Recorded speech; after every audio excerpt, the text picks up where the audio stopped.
as well as overseas, so we've been working together for quite a while. This is Shannon Smith right here.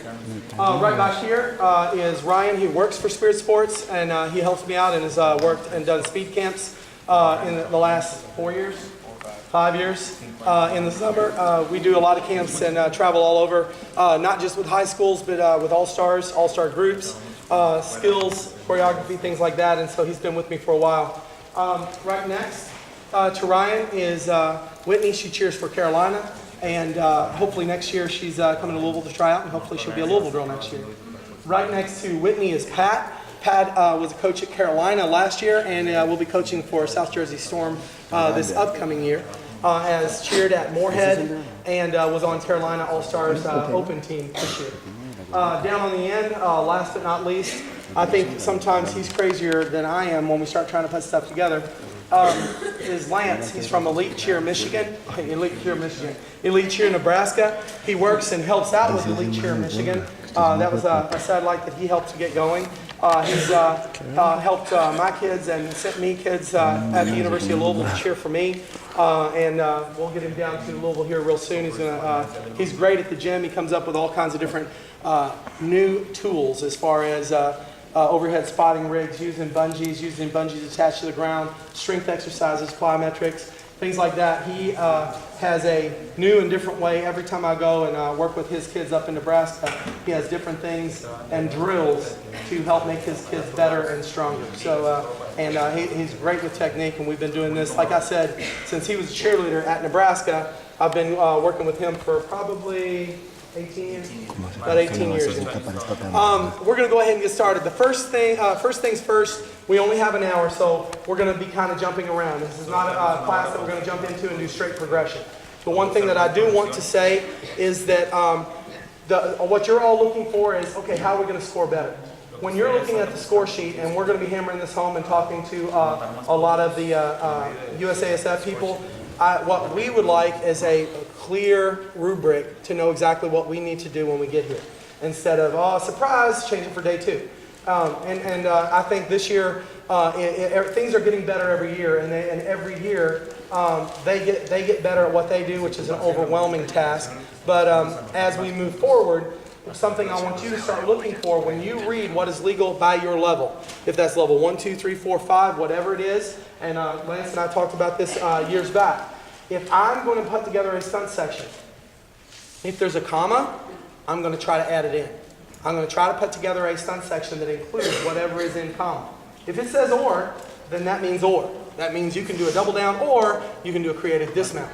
Or you can do, that means, for me, I would do one of each. Making sure that I have a double down, I'm making sure I have a creative dismount.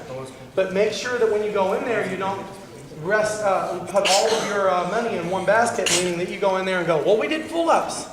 Well, full-ups was one of the commas, inversions was another comma, flipping was another comma. You did 1/3 of what they're expecting to see out there, and a lot of times the score sheet right now is heavily based toward technique and toward execution, 15 points for execution. So when you're looking at that execution, whatever it is that you choose, you have to do well. But then also, difficulty, the next one down, which will kill you, is 10 points. And all over our score sheets this year, and I talked to a lot of my friends that were coaches, I see variety, variety, variety. And the variety on this score sheet that I'm seeing that a lot of people weren't hitting, including us on the first day, is because I didn't do all those commas. Okay, so make it easy for you. Anytime it's listed out there and is legal, try your best to put together a section that will include almost all of those things. And you guys, first of all, give a big round of applause for Thailand. They were...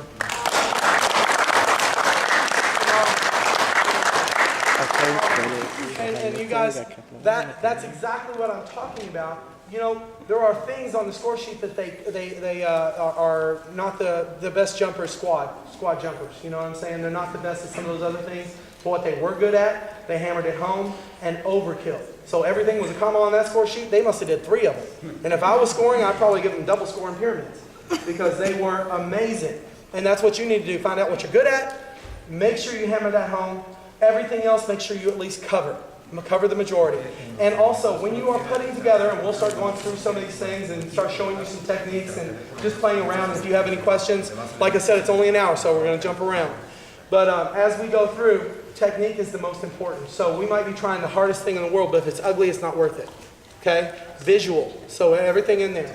I can do a full and a half up to the top, or I can do a full up to the top. It's not that much difference in the judge's eyes yet. Starting in the next year, I would anticipate that you're going to be looking for full up or full and a half up to immediate body position to get full score. That's going to be the upper level of difficulty because why? Everybody's doing pull-ups this year.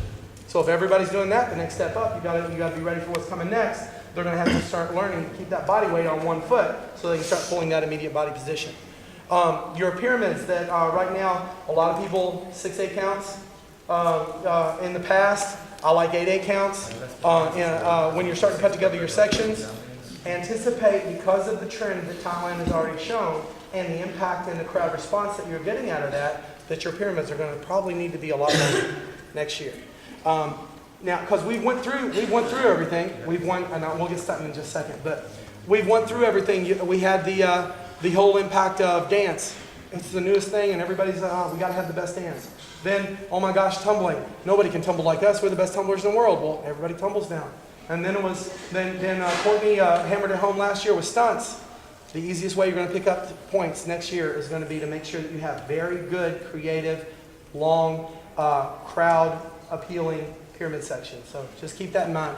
Any of the stunts that we start putting together today, you may not be able to get 7 of them or 9 of them, but you probably can get 3, especially if you got a brace on one side, and then that starts putting together your pyramid section. So think of this class not just as stunt, but stunt pyramid transition, because every single thing you'll do, that's what you want to put together. Okay, let's go ahead and... We're going to show some of the basic techniques for body positions and things like that. We're going to go through it rather quickly, so if you have any questions, because we want to get to some of the more creative stunts that we're going to be doing to kind of show you some of those techniques. Okay, but like I said, before we go through that, we want to show the basics, because a lot of times that's people rush to get these hard transitional stunts. Okay, but then they forget about the basics. So like he said earlier, if you're wanting those good scores, okay, it doesn't matter if it's the craziest thing you've ever seen, but if it doesn't look good, if the girl doesn't look good in the air doing it, then you're not going to get the scores that you're looking for. Okay? Double up, double down still has to hit a body position. So on your body positions, as far as hitting the score sheet, your most flexible body positions are going to be your scorpion and your overstretch. Okay, next in line as far as difficulty are going to be your front stretch and are going to be your scale. Next in line, dropping down in difficulty, is obviously arabesque. And let's face it, if I can do the body position, it's not good enough to be in the air as well. That means I can do an awesome, I can hit an awesome, I can hit a liberty, and I can do an arabesque. It looks pretty dang good. I don't think anybody wants to catch me in a double down. But, so that means when you get here, that would be your intermediate or your easy part. If you're doing something as a hard transition, then go ahead and hit one of those easy body positions. Make sure you show some of the back flexibility as far as scorpion and your overstretch or front flexibility there. When you are, every day when you come in, grab your kids and make them stretch. And I'm not saying stretch on your own, I always pair them up. And while my bases are down on the ground and they're going ahead and doing